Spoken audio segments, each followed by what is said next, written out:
मेरी ओर से ये पूर्वी पे 500 रुपया और हमारे साउंड इंजीनियर भाई मनोज जी आप मेरे साथ इतनी गारंटी है कि जितना पैसा हम कलाकार को देंगे, क्योंकि साउंड जो है वो कलाकारों की आत्मा है। साउंड नहीं रहेगा तो कितना भी कलाकार क्यों नहीं आ जाए वो सफल हो जाएंगे। कोई भी आदमी आइए और ये 500 रुपया कलाकारों की तरफ से। और आदित्य जी को कहेंगे पूर्वी की जो पहचान है आलाप उसको आप खड़ा करें गावने में।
हमारे गुरु जी की तरफ से बहुत सारा प्यार आशीर्वाद और पुरस्कार है। बहुत बहुत धन्यवाद।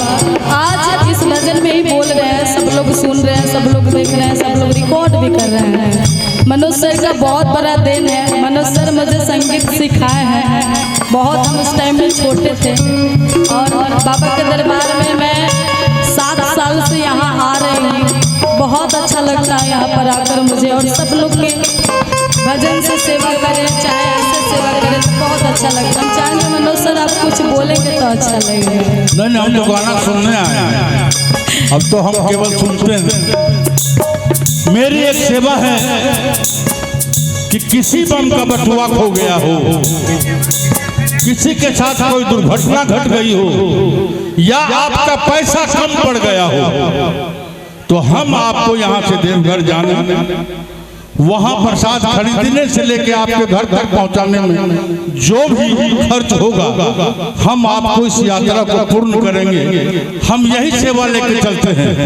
श्री राम संघ का मैं आजीवन सदस्य हूँ। यहाँ जो सेवा हम दे पाते हैं अपने शिविर में, चाय नाश्ता खाना वो तो देते ही हैं, चूंकि इसके हम सदस्य हैं तो इनके नाते हम सुल्तानगंज से देवघर तक हर एक जगह अपने आदमी को बैठाए हुए हैं और बमों की सेवा में लगाए हुए हैं। एक बार दोनों हाथ उठा के 36 साल बम हम भी कमर ढोए हैं। एहसास है कि किसी का कुछ चोरी हो जाता है तो आप चिंता नहीं कीजिएगा, बाबा के दरबार में ऐसे भी भक्त भटकते हैं जो केवल आप हम भगवान को नहीं देखते हैं। मेरे भगवान आप हैं, आपका जल चढ़ गया तो हम बहुत खुश होते हैं। उम्र मेरी काफी है, 70 बरस उम्र है, अब गाने के लिए भी लायक नहीं हूँ, तो केवल सेवा करते हैं, कलाकारों का सेवा करते हैं। पूरे रास्ते में जितने कलाकार हैं और अगर सच्चे मन के भक्त हैं और आप चाहते हैं कि आपका जल बाबा को जल्द से जल्द चढ़ जाए तो मैं यहाँ बैठा हुआ हूँ। देखते हैं कि कितने भोले के सच्चे भक्त हैं। कुछ नहीं, मात्र 10 रुपया कलाकार के लिए रख के जाइए। हम मांग रहे हैं, हम आपके लिए 1000 2000 10,000 जो कहिएगा लुटा देंगे। अगर भक्त हैं तो इनको जो कलाकार आपका सेवा कर रहा है भजन से, उनको जरूर दे के जाइएगा। और ये प्रभु श्री राम का दरबार है, यहाँ कभी घटेगा नहीं। तो लीजिए आदित्य जी से गाना का आनंद लीजिए।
दरबार की। एक बार क्या और जानकारी